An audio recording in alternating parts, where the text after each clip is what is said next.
Hello and welcome, this is Alchemistexe, and today we're going to be looking at Zheng Yi and his Job Plus of Noble Dynast. Spoiler alert, I think it's awesome. I mean, to be honest, it's not a big change from his original unique job. It's not like Rosa where you feel like you're getting something brand new. It's more like you're getting an improved version of something you already had. But in his case, that is always good, because he was already a great unit, and now he's still a great unit. One thing to keep in mind, though, is that right now his critical stat is not functioning properly. Like, they made it lower than it was supposed to be, so he'll actually lose some critical stat. That should be fixed in the next update, I imagine. So I wouldn't worry too much about that.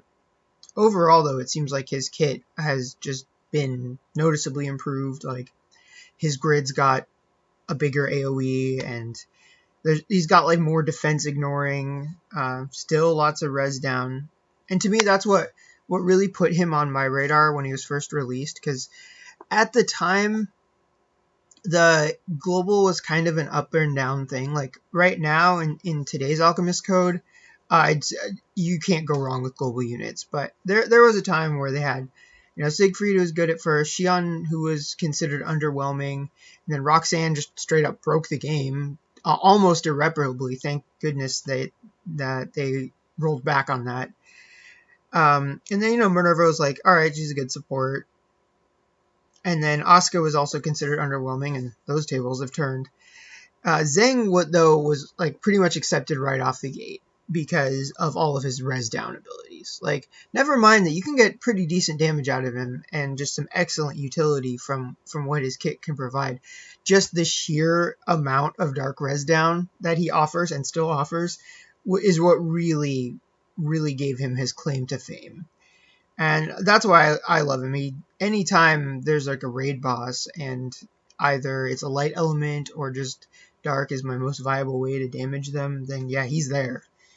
He's there popping panels and doing Fade and Malice, or I guess I have different names now, but we'll go over that one in the detailed part. But as far as whether or not you should raise him, I'd say for the overwhelming majority of players, yes, definitely raise him. He's worth your dark shards. More so than almost anything that would come along for a while. I mean, comparing to other dark limited units like, say, Lakina, Akuza, Ikasa, I think they all have their uses, and, if you love a character, don't let that stop you from raising him, because that's having fun is the most important part. I'm just here to help you have more fun, but never let that get in the way. But I would say don't raise him if you're caught between him and Soul, because Soul, before too long here, should have a Job Plus, and he's going to be one of the best dark units. So if your shards are limited, or maybe if you're also saving for Nero, you might want to prioritize them, but I don't think that describes most people. I think most people would benefit heavily from a little Zheng Yi in their life. So yeah, that's kind of it for the intro spiel. I was just showcasing a little bit of what he can do. I hope you enjoyed the sheer amount of counter kills that he has got and is getting. But yeah, we're just going to go over his stats and gears and abilities. You know the drill at this point. Yeah, I'm pretty excited. He's one of my favorite characters, so having one of your favorite characters be improved even more is always delightful.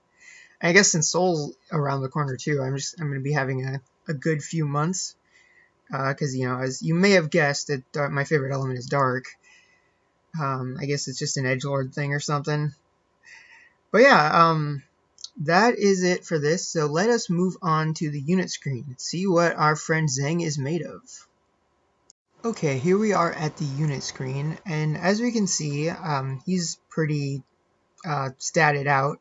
But what you might want to notice is he's got both high P attack and M attack, because if you're familiar with characters like Zane, or anyone who's sort of that magic swordsman archetype, he's going to scale off of both of those, and we're not going to do the deep dive yet into his abilities, but just as a real quick cursory glance, some of them are slash type and some of them are magic type, and some of them are magic scaling as well, so he wants both P attack and M attack. Yeah, he is almost like a weird, like, dark mirror of Zane in a few ways, at least in terms of his basic archetype, not so much in terms of his moveset. But in terms of abilities, I have him set for his Gate 2 and Abyssal Gloom for his passive abilities. Abyssal Gloom is just dark attack power and max HP, because he, as much HP as he has, and his ability to drain health, he can definitely still feel pretty squishy sometimes. So the more the merrier for health. But other options are Divine Shelter for more tankiness. I don't think it's worth it though, personally. And I forgot what Blessings of the Abyss does. Reduces Jewel Spend, raises P attack. Yeah, that might work. I don't know. I would have to look up on the database whether the all attack bonus is higher than the P attack bonus. I would prefer to have the all attack higher, because the P attack might not affect some of his other moves unless everything has equal scaling like Zane does. But yeah, either way, his Gate 2 is for Overdrive, but we'll go over that in the Enlightenment section. So that's why he's got such good offensive stats, and his defensive stats are not so great. And then his counter, or reactive, is the Abyssal counter.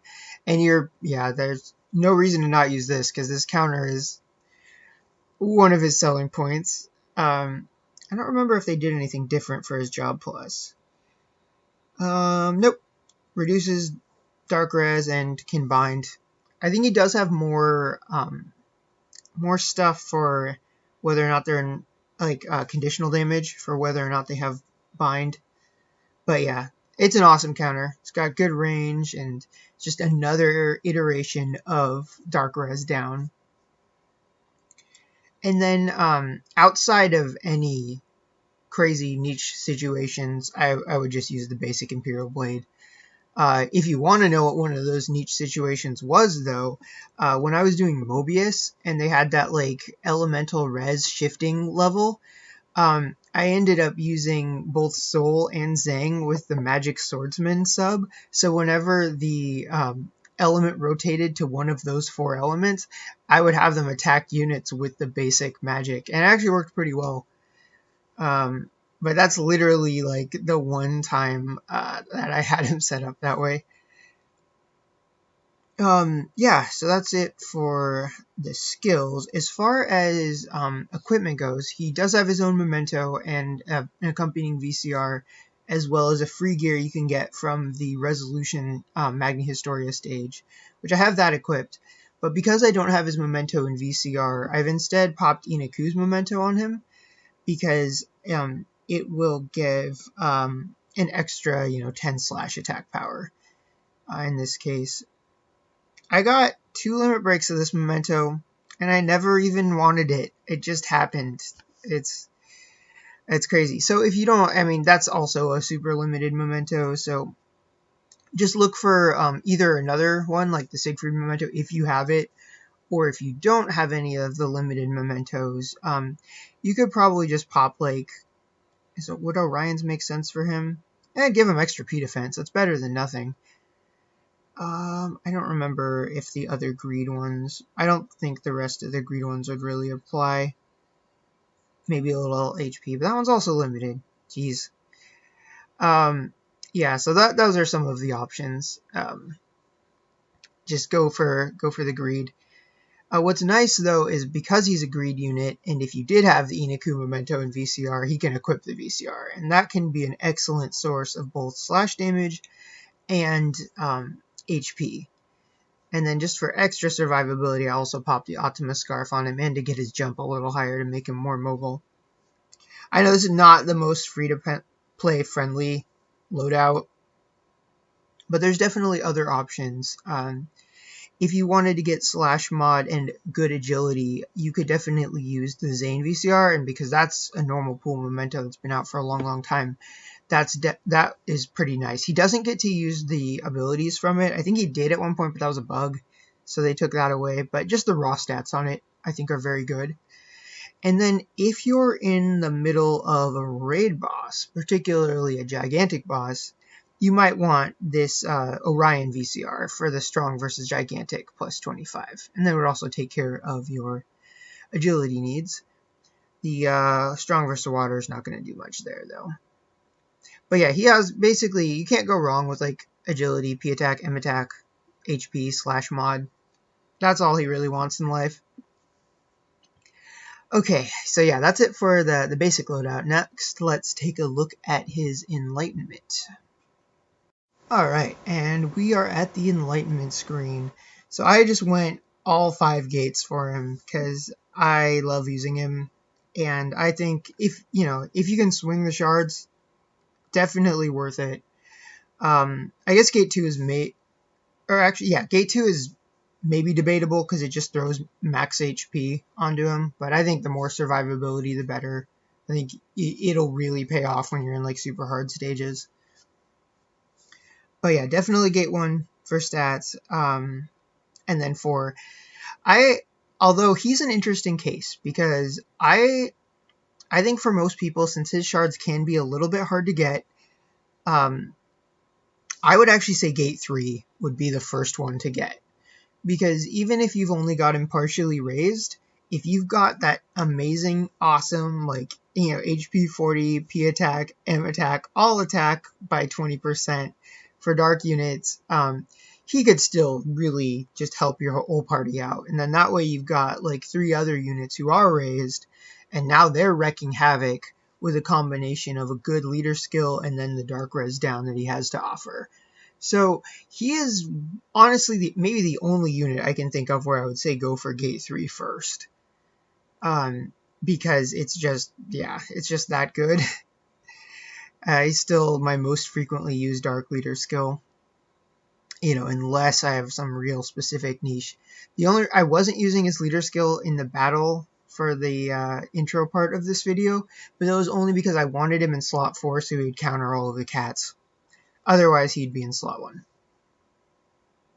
So then his gate 5 is, it enhances his Devouring Fang and turns it into an HP draining move. And that's pretty good. It can help with his survivability, but unless you're hitting multiple targets with it, I wouldn't like pin your hopes on that in terms of survivability, because sometimes you're only draining back like maybe 1300 health. Now, if you got multiple stacks of like Death Edict on, or their res is super down, it might be viable, or there's like 3 of them in a line.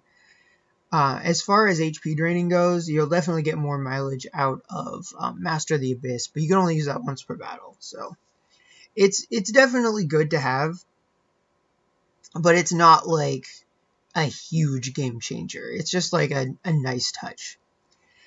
And then Lust and Envy are his syntags for gate 4. So overall, I guess it depends on how you want to use him, as far as being like a major heavy hitter in your party or just more of a support unit that debuffs. But I would just say max as many gates as you can, but definitely get that leader skill. Yeah, so that is it for his Enlightenment. Let's go take a look at the training area and see what his moves do in detail. Alright, and here we are at the training ground, so now we're going to showcase Zheng's awesome moveset. First we gotta get rid of that text thing. I could probably just start recording after I do that first hit. I will have to remember that in a future video. Oh look, I got bind right off the bat. Yeah, he's like a CC machine, assuming that's an applicable thing you can do to the enemies, which is nice. But yeah, let's start with his main kit. So what used to be Dark Edict is now Death Edict. Oh, also, he's like totally like in a competition with like Zahar and Kudenstein for like the edgiest move names. I think like he's probably winning in terms of the move names, but like in actual edginess of personality, like Kuden and Zahar are definitely above him. And then I don't know where Soul would rank, because he's kind of like half edgelord, half troll. Okay, anyway. So this one is just an attack that it's sort of a semi-snowball in the sense of like you can stack his P attack up 3 times each, so you do more damage each time you use it and then get a little bit stronger. If you're just like, it's a good thing to do if you're, we'll just use it twice in a row just to see how big the difference is. But if you're just trying to wail on dudes with the counter, and like maybe you're sitting in a sea of panels, it can be nice to help build that up. It can be a good thing to do if your primary job is debuff and you're done debuffing, then just start wailing on them with Death Edict. I'm gonna be saying old move names probably just because it's a matter of habit. Okay, so yeah, that's a pretty good improvement. We don't need to do the whole thing though. And then next up is Ravenous Fang, which was Devouring Fang, or I don't know if it has a different name now, but it's still called Ravenous Fang, at least on the Job Plus. So this was the Gate 5 move. So ideally you would want to, well actually no, here we'll show all three angles. It has extra scaling for angles, much like Ren does, where you'll do more damage from behind and then a little bit from the side. And so this one can be nice. As you can see, the damage is not that great, but it also does jewel damage, so that can be handy if you're in a situation where you know how many jewels an enemy needs to do a move and you can stop them from doing a move, or force them into maybe doing a normal attack, which will then get countered, that kind of thing. So we got 36, 25 for the front, and then so yeah, it's not a very big increase, but it is an increase. Let's see it from the back. Yeah, that's pretty minuscule. I don't know if you have a bigger payoff against a light unit there, but like I said, don't pin your hopes on that move. It can be handy in a pinch, but it's very limited, at least in terms of its overall scope. Now this move, next one, Fading Malice, this is a move you will be seeing a lot because it's just so very handy. So it's a teleport that will also do damage, and it lowers their res. So as far as his kit in terms of the different ways to lower res, that is one of the big ones, because you can get yourself out of a jam, and then all the enemies you smacked on your way out are now have lower res. So let's see. So now Death Edict is doing like that much, and then for comparison, that bumped up as well. So that's just overall a wonderful move. And then you have like 5 turns to do extra damage, and then if you can do something like a CT lockdown, you can just make those debuffs last. But anyway, next up is another excellent move. A little bit on the spendy side, but usually always worth doing because it lowers max health. Let's see. I want to read it carefully to see if I can notice what they added. I don't think that it ignored defense before, so I think that's the new thing. Oh, and the conditional damage. It definitely didn't have that before. It might have ignored defense before, but it definitely didn't have damage versus bind. So he happens to be binded. Bound? I guess bound. So yeah, let's use it on him. Almost 30k damage. That's pretty good given the minimal amount of buildup that we put in. We got like a P attack buff and a dark res down. And then this move is just amazing whenever like you've got an enemy with like a really vicious auto heal or something. There are ways to disable heal on his kit as well, but sometimes just like lowering their max health can be really handy if you're anticipating on them healing. So yeah, of course, you know, it's really only best used when they're at full health, but you know, that goes without saying for any max health damage move. But yeah, dang, it seems like his scaling got better, because I don't remember it doing that much before with that little of a build-up. And then next up is, it used to be Dark Malediction, and now it's Umbral Malediction. They just changed it from Dark to Shadow. Like 5% edgier. And that one is his CT down move. And then also, the Job Plus added conditional damage for lowered agility. And then just real quick to double check. Yeah, his panels will lower agility, so they can be used in tandem. I don't remember how much CT it lowers. I don't remember if it's just like half or so, but we'll see. See what we can do here. He was at 62. And then 47. Assume a few ticks went by, so that's not bad. It's also just a good AoE. Just beware of the cast time. And then now we have to smack him a couple of times to get some MP back. And then the next move is brand new. It is an AoE attack that, what does it do? Raises jewels obtained, and then if the target is inflicted with bind, it also has that conditional damage. So that's like the new trend as far as a lot of units and job pluses go, because it's just a nice way to get extra damage out of them, but in a way that is more, it's more like limited in how you can do it. So rather than just give everybody big stat bumps, it's like, all right, you get the stat bump, but only under these conditions. So I like it. And it also can be fun for like synergizing teams as well. Although his kit is very, very self-contained in terms of like what he can do, but there's always room for more friends, like, you know, say Chihaya for lowering /res, and I don't know, maybe throw Diviner in to bind lots of people, that kind of thing. So he happens to be bound at the moment, so we get that bonus. And, you know, it's 10k compared to the max health damaging move or a few stacks of Death Edict. It's not insane, but it's also a big AoE, so there's that to think about. Alright, so that is his main kit. So now on to his sub. He has an HP scaling move, and this is nice because it also puts Disable Heal. So those pesky enemies that like to heal, regen, that can be a good fix. I like lowering their max HP sometimes more because in case something unexpected happens, like you get CC'd or something like that, that's permanent, whereas the Disable Heal will wear off. But sometimes that's all you need to just, you know, get rid of a pesky enemy who's healing. I honestly, like, I've never really used that move for the damage. I've only ever used it for the Disable Heal. But if he is beat up, you will get something extra out of it. Next one is kind of a fun move in terms of mobility, is the Abyssal Rift, because he can run somewhere and then teleport. Then his next turn will come faster, and it will reduce jewel consumption for the next turn. So this is mostly just a traveling move.